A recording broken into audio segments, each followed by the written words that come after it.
bienvenue au Talk Orange Le Figaro. Nous recevons aujourd'hui Dominique Régnier, qui est professeur à Sciences Po et directeur général de la Fondation pour l'innovation politique. Bonjour Dominique Régnier. Alors les jours se suivent et se ressemblent, en tout cas en ce qui concerne les révélations entre guillemets et les sondages d'opinion. Le dernier aujourd'hui, dernière livraison, le sondage baromètre CSA, Le Parisien, selon lequel moins d'un tiers des Français, 32%, font confiance à Nicolas Sarkozy pour affronter les problèmes du pays et 40% font confiance à François Fillon pour affronter les problèmes du pays. Donc une baisse pour les deux de 2 points. Est-ce que cette baisse, qui vient s'ajouter à d'autres, est inquiétante? En tout cas, elle n'est pas surprenante. Je dis au passage, on fait un mauvais usage des enquêtes d'opinion en France, puisque ces enquêtes se répètent, elles sont nombreuses, on prend la mesure au même moment, à peu près tous les instituts, tous les médias prennent chacun leur mesure dans le même climat, donc on répète la même information par définition, puisque c'est au fond la même température qui est mesurée. Et on ne prend pas au fond le temps de séparer ce qui est une mesure immédiate de ce qui est une donnée plus fondamentale. Il n'y a aucune raison aujourd'hui pour que les pouvoirs ne soient pas impopulaires. Il y a des tas de maladresses faites par Nicolas Sarkozy, elles ont été souvent commentées, qui expliquent en partie sa situation aujourd'hui dans l'opinion. Mais il y a aussi le fait qu'il y a la crise économique, il y a aussi le fait que les Français sont déboussolés, très préoccupés par leur avenir, que la question des finances publiques les inquiète beaucoup, ils sont très sensibles à ce sujet-là, que bien sûr tout ce qui a été commenté depuis quelques semaines autour de ce que l'on appelle l'affaire des affaires, moi je dirais au fond, tout ça, c'est même, moi je dirais aux journaux, ne dépensez pas d'argent à faire des sondages parce que le résultat, il est connu par avance, le pouvoir n'est pas populaire. Il faut remarquer aussi qu'avec des contextes très différents, enfin des climats très différents, où il n'y a pas, par exemple, cette espèce de polémique sur des affaires. En Allemagne, c'est la même chose pour Angela Merkel. Cette fois-ci, elle est vraiment en train de s'effondrer. Ne parlons pas de Zapatero, etc. Mais est-ce que chez nos voisins européens, par exemple, il y a la même défiance que l'on ressent aujourd'hui en France envers tous les élus politiques? Ça ne touche pas que ceux qui sont au pouvoir. Est-ce qu'on note les mêmes tendances chez nos voisins européens? C'est une tendance à la défiance généralisée. C'est moins marqué qu'en France. Je crois que parce qu'en France, nous avons cette élection reine qui nous caractérise, l'élection du chef de l'État au suffrage universel direct, qui est en elle-même, je le crois, une promesse de puissance. On ne dérange pas le peuple français dans sa souveraineté pour être incapable. Donc, c'est manifestement cette promesse institutionnelle. On va tous choisir le chef de l'État et à travers lui, notre volonté va s'accomplir, débouche sur une déception plus grande que dans les régimes parlementaires où il y a une espèce de choix collectif d'un représentant qui va gouverner au nom de tous les autres. C'est beaucoup moins charismatique, je dirais, comme type de leadership. Donc, c'est partout en Europe parce qu'au fond, les Européens font collectivement au même moment l'expérience de l'impuissance publique de leur gouvernement dans un monde globalisé, avec un vieillissement démographique majeur et définitif en Europe, on le sait, et des finances publiques épuisées. On est en bout de course de ce point de vue-là.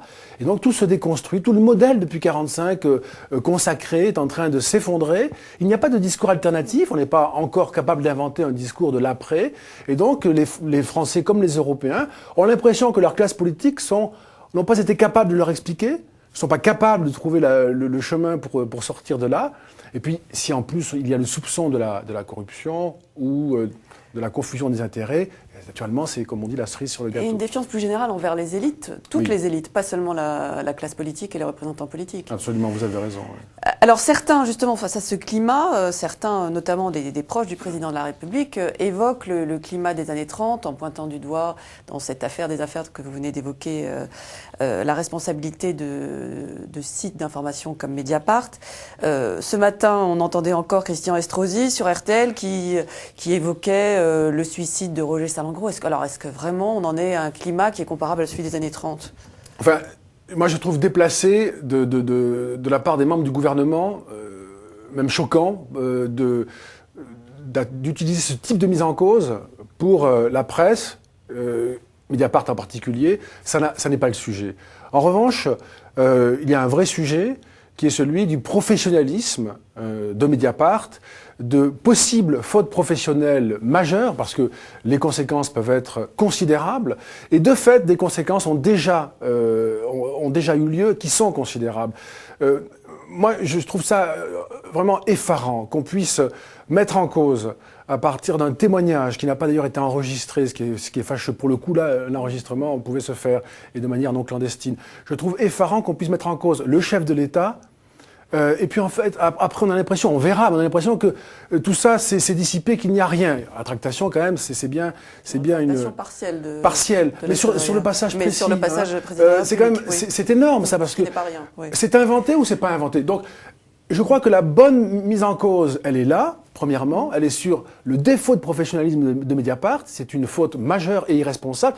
Et deuxièmement, je pense que la source de la mise en cause n'est pas la bonne. C'est pas au gouvernement de faire ça. Il se défend, il dit ce qu'il a à dire. C'est aux journalistes collectivement, à eux, je pense, principalement, de s'emparer de cette situation-là, de ce sujet, et de dire, on défend Mediapart, comme les journalistes l'ont fait, et les syndicats en particulier, mais de dire aussi, on fait un reproche à Mediapart là-dessus parce que nous sommes collectivement touchés, nous les journalistes. Donc il ne suffit pas de dire on est en soutien, on est solidaire. Ça c'est bon, c'est un peu, je dirais, la moitié du chemin. Il faut aussi dire nous ne nous retrouvons pas dans ce type de méthode. Et si cela est fait avec force, je pense que c'est un traitement beaucoup plus sain et beaucoup plus efficace de la situation présente plutôt que des allégations de ce type lancées par des membres du gouvernement. Alors dans ce climat, c'est assez classique, on voit que c'est les extrêmes qui en profitent et surtout l'extrême droite et Marine Le Pen. Est-ce qu'aujourd'hui certains évoquent, bon c'est un peu tôt, mais une possibilité d'un second tour en 2012 où Marine Le Pen serait présente? Est-ce que c'est une hypothèse qui vous paraît possible, crédible? On ne peut pas l'exclure, hein. Ça s'est passé une fois déjà, il n'y a pas si longtemps, chacun s'en souvient, donc ne laissons pas ça de côté comme hypothèse. Ce qui est très probable, beaucoup plus probable encore je crois, c'est une montée électorale du Front National, un bon score de Marine Le Pen, qui est si elle est présidente et candidate, mais enfin c'est plutôt bien parti pour, qui est une femme politique de grand talent, dans un climat aussi favorable. Simplement, il ne faut pas, je dirais, confondre la superstructure et l'infrastructure, ou le dessus et les fondamentaux. Ce sont malheureusement les fondamentaux qui lui sont favorables. J'ai parlé de la globalisation, du vieillissement démographique, de la crise des finances publiques, tout cela va créer en France une vraie anxiété, une demande de compréhension, une demande de fermeture et de protection que ce parti a l'habitude de prendre en charge avec plus d'efficacité, rhétorique au moins. Donc tout ça, ça lui est favorable déjà. Si on ajoute à cela un climat comme celui dans lequel nous sommes depuis 3 semaines, 1 mois, c'est vrai qu'il y a un effet multiplicateur, comme un effet de seuil. Ça n'est pas la cause principale, ce climat-là. Moi, je le crois vraiment. Et c'est d'ailleurs pour ça que c'est plus inquiétant. Il y a des causes profondes qui jouent en faveur du Front National. Après, la question sera de savoir si le Front National gagne des électeurs, à qui les prend-il? Ça, c'est encore tôt pour le dire. Au jour d'aujourd'hui, je dirais plutôt à la droite de gouvernement. Et je dirais que c'est plutôt une menace pour 2012, pour le candidat de la droite de gouvernement, et que ce sera plus difficile d'être élu au second tour. C'est ça l'hypothèse que je retiendrai aujourd'hui, à cette heure en tout cas. Si le Front National est à un niveau plus élevé, 10 et au-dessus en 2012, ce sera plus compliqué pour le candidat, j'imagine Nicolas Sarkozy, d'être élu au second tour qu'en 2007. Alors dans ce contexte, le président de la République doit intervenir. On a vu déjà certains de ses prédécesseurs intervenir comme ça dans un climat mouvant d'affaires. On a eu les interventions célèbres de François Mitterrand, Jacques Chirac. Est-ce que son intervention peut vraiment calmer le jeu ou est-ce qu'il n'y a pas quand même un climat structurellement inquiétant? Et de quelle arme dispose-t-il? Deuxième question. Oui, alors déjà sur l'intervention du chef de l'État, moi je tremblais à l'idée qu'il intervienne dans cette espèce de magma de pseudo-information. Parce que là, ça signifiait qu'il accepte au fond, comme chef de l'État, d'être déclenché en quelque sorte par simplement des rumeurs, ce qui est inadmissible.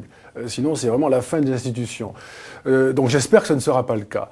Et que dans son intervention autour du 14 juillet, j'imagine que c'est ça qui est prévu, il parle principalement du fond. Ça me paraît essentiel aujourd'hui. Contrairement à ce que l'on pense, les Français sont préoccupés par cela. bien expliquer la réforme des retraites, bien expliquer le problème des finances publiques, bien expliquer le sauvetage de l'euro, c'est en cours, on en est où, on va où, bien expliquer la marche du pays dans ce monde très agité, le destin des générations futures. Ça, c'est la clé parce que c'est vraiment son rôle et c'est vraiment ce que les Français très profondément demandent et attendent. À mon avis, il devrait traiter de manière accessoire ce mois un peu fou que nous venons de vivre. Donc ça pourrait se traduire par l'équivalent d'un pchit ou abracadabantesque. Enfin, selon vous, il n'y a pas de demande des Français sur ce terrain-là? Non, je pense qu'il y a une demande de personnes qui ne sont pas représentatives, qui sont des politologues, des journalistes, des spécialistes de la politique, une société très engagée dans la politique, qui peut même intégrer des militants. Ça fait peut-être 1 million de personnes au total, mais il y a 45 millions d'électeurs. Et là, pour eux, la vie quotidienne, la vie de leur famille, leur avenir, c'est ça qui est déterminant. Donc, à vous entendre, ceux qui évoquent la possibilité pour le président de la République de changer, d'annoncer un remaniement, de changer de Premier ministre, voire ce que suggérait Jérôme Cahuzac de recourir à la dissolution, sont un petit peu à côté de la plaque. C'est pas ce qu'attendent les Français aujourd'hui. Ça, c'est vraiment notre culture, c'est typique de la culture du monde présent, c'est-à-dire qu'on surréagit sur tout. Si on fait ça, on peut aussi... que fera-t-on quand il y aura une vraie crise, en tout cas? Donc, surtout pas. En revanche, ce qui fera sens, j'imagine, c'est à la rentrée, à l'automne, si la réforme des retraites est adoptée, il y a un nouveau cycle qui commence. Pas simplement parce que c'est avant les élections, mais aussi parce qu'il va falloir nous expliquer si le cycle des réformes est terminé ou bien s'il y a d'autres réformes et avec qui les conduire. Et là, on voit bien qu'il faut relancer la majorité. Elle est très fatiguée par le pouvoir, indépendamment de tout ce que nous avons évoqué pendant un mois. Il y a une vraie fatigue plus rapide aujourd'hui dans les démocraties liée aux conditions dans lesquelles on exerce le pouvoir, qui sont des conditions exceptionnellement difficiles. C'est beaucoup plus difficile que par le passé, ça sera encore plus difficile demain, mais pour ceux qui sont aux manettes, c'est à peu près le lot, je dirais, d'être impopulaire et en difficulté. Très bien, donc vrai rendez-vous à la rentrée. Eh bien merci et à lundi pour une nouvelle édition du Talk Orange Le Figaro. Au revoir.